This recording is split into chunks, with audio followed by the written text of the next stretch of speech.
কি গো গিন্নি, এটা কিসের ফর্দ? কোনো অনুষ্ঠান হবে নাকি? বিয়ে হবে গো। বিয়ে? কার বিয়ে? ভগবান শিবের সাথে দেবী পার্বতীর বিয়ে। সামনে শিবরাত্রি, মনে নেই? হ্যাঁ, তা মনে আছে, কিন্তু এই ফর্দটা কি জন্য গিন্নি? আমি শিবরাত্রির দিন বিকেলে বাবার মাথায় দুধ ঢালতে যাব, তাই তোমাকে আগে থেকে লিখে দিলাম কি কি লাগবে। সব আগে আগে নিয়ে আসবে। হ্যাঁ, দেখি কি লেখা আছে। দুধ 1 সের, গঙ্গা জল, নারকেল, ঘি, মধু, দই, সন্দেশ, রসগোল্লা, আকন্দ ফুলের মালা, ধূপ, মোমবাতি, 108টা বেলপাতা, ধূত্র ফুল, নীলকণ্ঠ ফুল, লাল পাড় সাদা পাটের শাড়ি। ওরে বাবা, এত কিছু! হুম, এখন ওরে বাবারে মারে কিছু চলবে না, চলবে না। আর আগে থেকে লিখে দিয়েছি, আমি কোনো বায়না শুনবো না। হ্যাঁ, যদি না নিয়ে আসো তাহলে কিন্তু চলে যাব। হ্যাঁ, বলি, শিবরাত্রির দিন তো মেয়েরা বাবার মাথায় দুধ জল ঢালে বাবার মতন স্বামীর কামনায়। তা আমি তোমার স্বামী তো উপস্থিত, তাই এত কিছু। তোমার মঙ্গল কামনায় গো। তুমি আর বাড়তি কথা বলবে না, যা বলেছি সেদিন নিয়ে আসবে। হ্যাঁ, বেশ বেশ, ঠিক আছে বাবা, ঠিক আছে। তাহলে আমি এখনই যাই, সব দোকানে দোকানে বায়না করে আসি। সেদিন তো এইসব জিনিসের চাহিদা তুঙ্গে থাকে। হ্যাঁ, তা যাও, সেটাই বুদ্ধিমানের কাজ হবে। হ্যাঁ,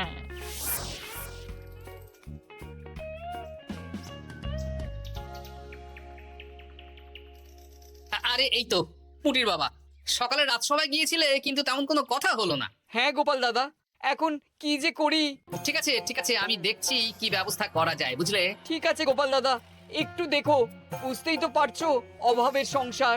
হ্যাঁ হ্যাঁ, কোনো চিন্তা করো না।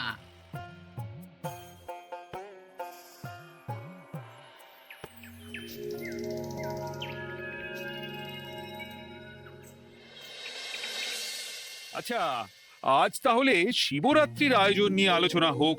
মহারাজ, এসব নিয়ে আপনি চিন্তা করবেন কেন? আরে আমার মতন একজন মন্ত্রী থাকতে আপনার মাথা ঘামানোর কোনো দরকারই নেই। না না মহারাজ, একদম মন্ত্রী মশাইকে দায়িত্ব দেবেন না।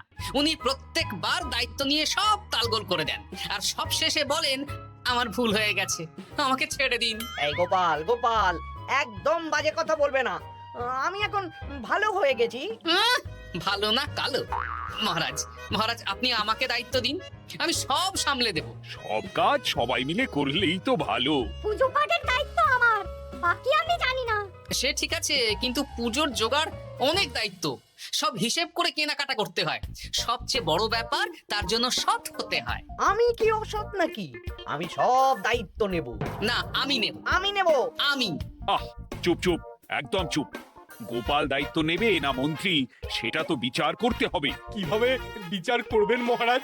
হ্যাঁ, একটা বুদ্ধির পরীক্ষা নেওয়া হবে। আমি এখন গোপালের চেয়ে অনেক বুদ্ধিমান হয়ে গেছি। তাহলে তো ভালো, তুমি গোপালের বুদ্ধির পরীক্ষা নাও। যদি গোপাল জিতে যায় তাহলে গোপালই দায়িত্ব পাবে, নইলে তুমি। ঠিক আছে, আমি এক্ষুনি প্রশ্ন করছি। হ্যাঁ হ্যাঁ, করুন করুন। হ্যাঁ, এমন কি জিনিস যা তুমি যতই খাও পেট ভরবে না? বাবা, মন্ত্রী কি প্রশ্ন করলে! গোপাল, বলো বলো বলো।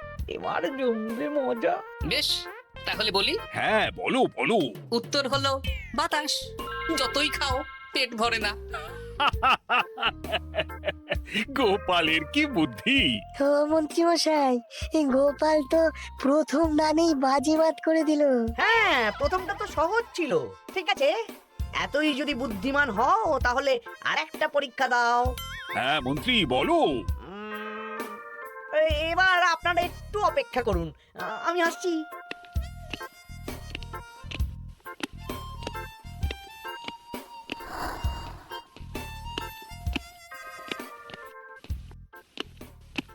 এই তো মন্ত্রী এসে গেছে, আবার হাতে একটা খাঁচা।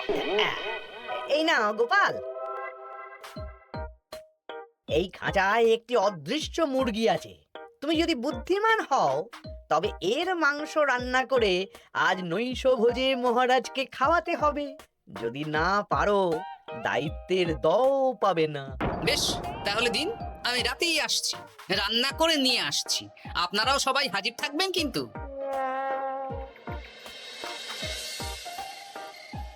এই সেরেছে, গোপাল যে এখনো এলো না। গোপাল নির্ঘাত ফেসেছে। এই তো চলে এসেছি। এ কি গোপাল, তুমি তো খালি হাতে। মাংসের ঝোল রেঁধেও এনেছি। কই গোপাল, অদৃশ্য মুরগির ঝোল কোথায়? হ্যাঁ, কোথায় গোপাল? আহা, মহারাজ, অমন সুস্বাদু মুরগি আমি আগে কখনো খাইনি।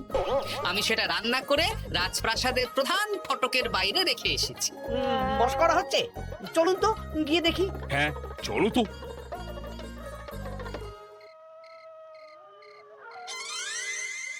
এ কি, এখানে তো কিছুই নেই, আমি তো দেখতে পাচ্ছি না। আমরা তো কেউ কিছু দেখতে পাচ্ছি না। কোথায় কোথায় মাংসের ঝোল? আরে মন্ত্রী মশাই, অদৃশ্য মুরগি রান্না করলে ঝোলটাও তো অদৃশ্যই হবে। আপনি দেখতে পাচ্ছেন না, মানে আপনার মনে পাপ আছে, নইলে আপনার চোখের সমস্যা। মহারাজ তো ঠিকই দেখতে পাচ্ছেন, তাই না মহারাজ? এই রে, গোপাল তো মোক্ষম জবাব দিয়েছে। হ্যাঁ হ্যাঁ, চমৎকার ঘ্রাণ বেরোচ্ছে। মন্ত্রী, তুমি দেখতে পাচ্ছ না কেন? ইয়ে না মানে ঠিক আছে ঠিক আছে, পাচ্ছি, দেখতে পাচ্ছি। একটু ঝাপসা লাগছে, মনে হয় চোখ দেখাতে হবে। তার মানে গোপাল তো মন্ত্রী মশাইকে পরপর দুবার হারালো। আর একটা সুযোগ দিন মহারাজ, শেষ সুযোগ। বেশ, দিলাম। গোপালের কিন্তু বিশাল বুদ্ধি। মন্ত্রী, দেখো তো তুমি পারো কিনা, আর এটাই শেষ সুযোগ। মহারাজ, গোপাল যদি এতই বুদ্ধিমান হয়, তবে ও কি বলতে পারবে কাল ভোরে আমার মনে প্রথম কোন চিন্তাটা আসবে? এটা তো খুবই সহজ কথা। কাল ভোরে আপনার মনে প্রথম চিন্তা আসবে মহারাজ যেন দীর্ঘজীবী হন এবং রাজ্যের উন্নতি হোক।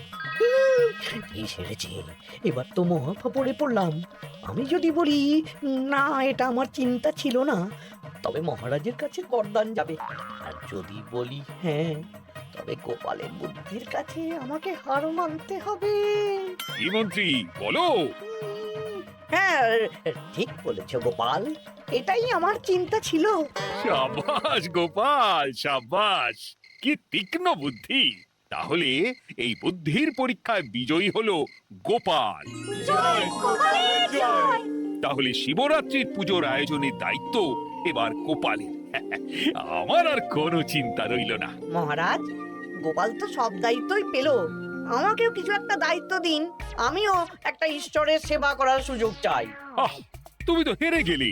তাতে কি, ভালো কাজ করতে চাইছি, একটু সুযোগ দিন মহারাজ। বেশ, তাহলে তুমি গ্রামবাসীদের ভোগ প্রসাদ খাওয়ানোর দায়িত্বটা নাও।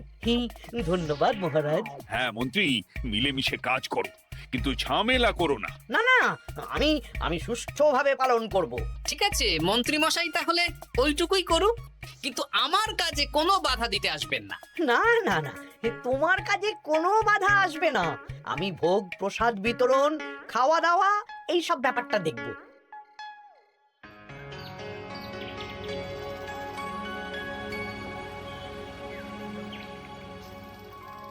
বলুন মন্ত্রী মশাই, সকাল সকাল ডেকে পাঠালেন। শোন বটাঘটা, এবারে শিবরাত্রি উপলক্ষে যে ভোগ প্রসাদ জনগণের উদ্দেশ্যে বিতরণ হবে, তার পুরো দায়িত্বই আমার। তাতে কি, মহারাজ আয়োজন করেন আর সব রাজ্যবাসী বিনামূল্যে খেয়ে যান। সেই প্রথা এতদিন চালু ছিল, কিন্তু এবার একটু অন্যরকম হবে। কিরকম কিরকম? তোরা দুজন আমার নাম করে সব গরিব প্রজাদের কাছ থেকে ভোগ খাওয়ার জন্য চাঁদা তুলবি। শিব পুজোয় চাঁদা?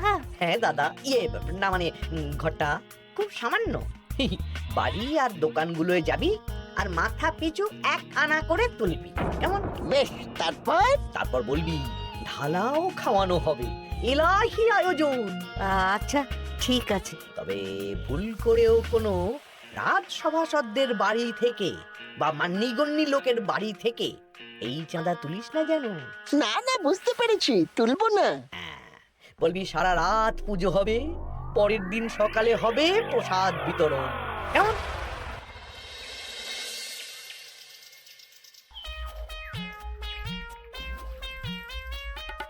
বলা, এবারে শিবরাত্রি উপলক্ষে যে পূজা হবে তার ভোগ প্রসাদ খাবে তো? নিশ্চয়ই নিশ্চয়ই। এবারে সব দায়িত্ব মন্ত্রী মশাইয়ের, এলাহি আয়োজন। তা তোমাদের বাড়িতে কতজন সদস্য? আমি আর আমার গিন্নি 2 জন। তাহলে 2 আনা দাও। এক আনা করে দুজন। আবার অর্থ দিতে হচ্ছে। হ্যাঁ, এলাহি আয়োজন, তাই এই সামান্য অনুদান। আচ্ছা বেশ, এই নাও 2 আনা। চিন্তা করো না ভোলা, এমন খাওয়ানো হবে না। রাতের বেলা শিব পুজো আর পরের দিন সকালে জীব পুজো। বাবা,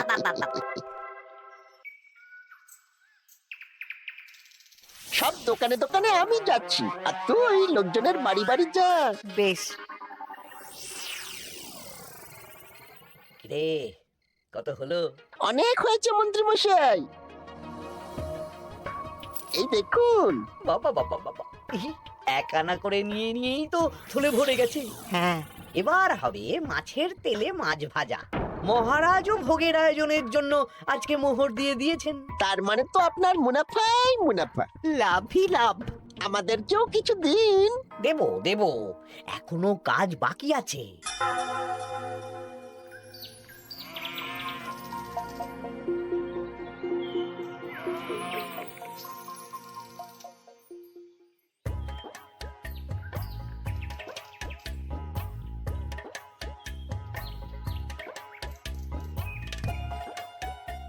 আরে গোপাল দাদা যে এত কিছু কি নিয়ে যাচ্ছ?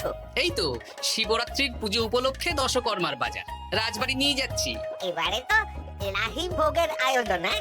রাতের বেলা শিব পুজো আর পরের দিন সকালে নাকি জীব পুজো। মন্ত্রী মশাই দায়িত্ব নিয়ে খাওয়াচ্ছেন। না না, খাওয়ার আয়োজন তো এমন কিছু নয়।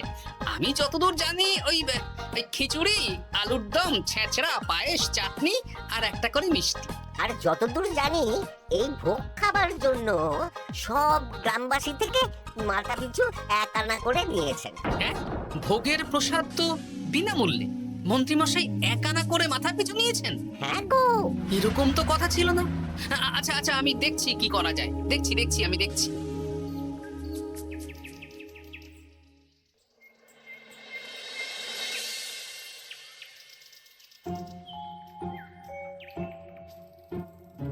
ভায়া, বলছি তোমার কাছে মন্ত্রীমশাই এসেছিলেন? হ্যাঁ, চালের বায়না করে গেলেন। তা কি চালের বায়না করলেন? খুবই সাধারণ চাল, আমার দোকানে সবচেয়ে কম দামি চাল বলতে পারো। সে চাল তো আমি পুজোর দিন পাঠিয়ে দেব বলেছি। আচ্ছা, কেনাকাটার রসিদপত্র? না না, সেসব হয়নি, শেষে দেব। শোনো, মহারাজের আদেশ, মন্ত্রীমশাই যে চাল বলেছেন তার থেকে 5 গুণ উৎকৃষ্ট মানের চাল দেওয়া যায়।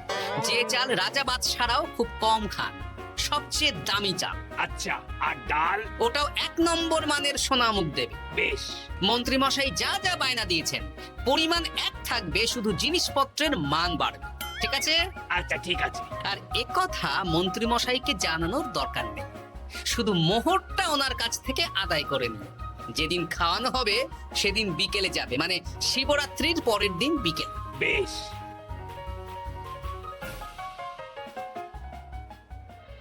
নাও ধরো গিন্নি, যা যা বলেছিলে সব কিনে এনেছি। এবার আমি মন্দিরে গেলাম, কেমন? ঠিক আছে গো, তুমি কি ভালো। দীক্ষেতা, চললাম এখন ভিড় সামলাতে।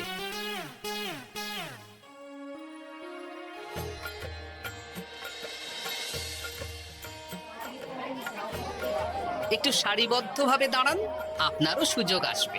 বাবা কাউকে ফিরিয়ে দেবে না। দেখো মন্ত্রী, দেখো গোপাল কি সুন্দর ভিড় সামলাচ্ছে। ওকে তো এই জন্যই দায়িত্ব দেওয়া। হ্যাঁ, তাই তো দেখছি। ওম নমঃ শিবায়, হে ভোলানাথ, দেবাদিদেব মহাদেব সকলের কল্যাণ করুন। জয় দেবাদিদেব মহাদেবের জয়। হে ভোলেনাথ মহেশ্বর, মঙ্গল করো বাবা। জয় বাবা ভোলাদেব মহেশ্বরের জয়। তা তোমার শরীর এখন কেমন? এই তো বেশ ভালো আছি। সবই তোমার জন্য। তুমি না সাহায্য করলে ওই ওষুধ আমার পেটেই পড়তো না। না না, আমি তো নিমিত্ত মাত্র, সবই মহাদেবের ইচ্ছে। জয় বাবা মহাদেবের জয়। চলি গো। কাল ভোগ খেতে তাড়াতাড়ি চলে এসো।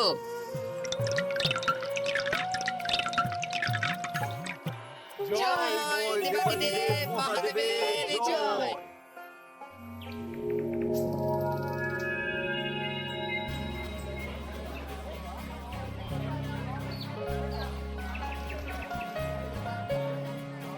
সত্যি মন্ত্রী মশাইয়ের ভোগের প্রসাদ পেয়ে মনটা ভরে গেল। কি সুন্দর রান্না, আর খাবারের গুণমান কি ভালো। তার উপর রসগোল্লা কত বড় বড়। এত বড় রসগোল্লা খাওয়া তো দূর, বাবার জন্য চোখেও দেখিনি।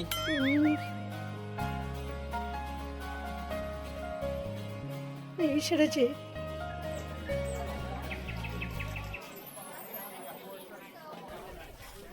এই যে পাচক ঠাকুর, শোনো।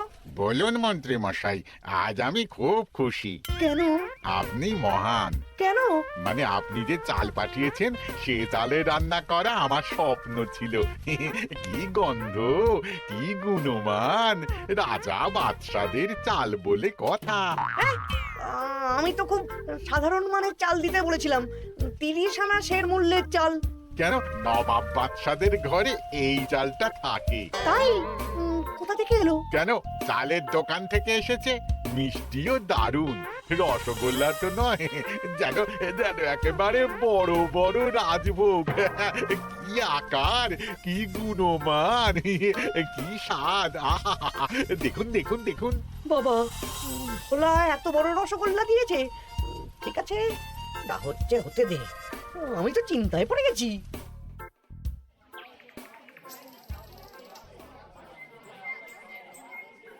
মন্ত্রী, তুমি কি করেছো? তোমার নামে তো সবাই সুখ্যাতি করছে। না না, এই আর কি। আমি যা অর্থ দিয়েছি এই আয়োজনের জন্য তো তার চেয়ে 5 গুণ বেশি মোহর লাগবে, কিন্তু তুমি কি করে করলে? মন্ত্রী মশাই সত্যিই ভালো হয়ে গেছে। দেখো গোপাল, দেখো মন্ত্রী সত্যি বদলে গেছেন। সবই তো জনগণের সেবার জন্য। কে জানে বাবা, কি গড়বড় হয়ে গেল।